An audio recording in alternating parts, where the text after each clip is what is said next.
109 পৃষ্ঠায় আমরা দুটি করে সমতুল ভগ্নাংশ করব। এটাকে আমরা প্রথমে 2 দিয়ে গুণ করব। 3 দুগুণে 6, 7 দুগুণে 14, 3 তিরিক্ষা 9, 3 সাতটা 21। এটাকে আমরা গুণ করব 2 দিয়ে। 5 দুগুণে 10, 8 দুগুণে 16, 3 5 15, 3 আটা 24। 7 দুগুণে অর্থাৎ 2 দিয়ে গুণ করলে 7 দুগুণে 14, 2 দিয়ে গুণ করলে 4 দুগুণে 8, 3 দিয়ে গুণ করলে 3 সাতটা 21, 3 4 12।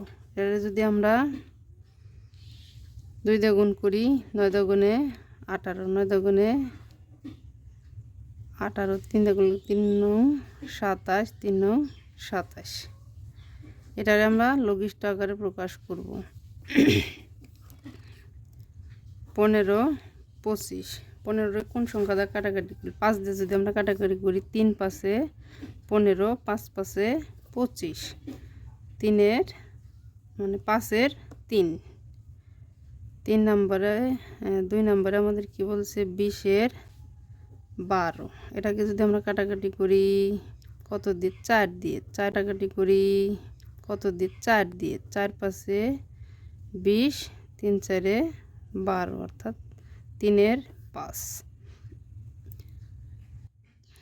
তারপর 3 নম্বরে যদি বলি 35, নিচে আছে 49। এখন যদি 5 7 35, 5 7 35, 7 7 49। তাহলে এখানে আমার 5 হবে, কিন্তু এই যে এটাকে আমরা 7 দ্বারা ভাগ করব, এটাকে আমরা 7 দ্বারা ভাগ করব। 5 7 35, এই যে 5 7 7 49 অর্থাৎ 5 7। এখন 25, 25 দিয়ে কাটাকাটি করলে 1 হয়। 1 1 1 দিয়ে কাটাকাটি করলে ফল হবে 1 অর্থাৎ 1 1।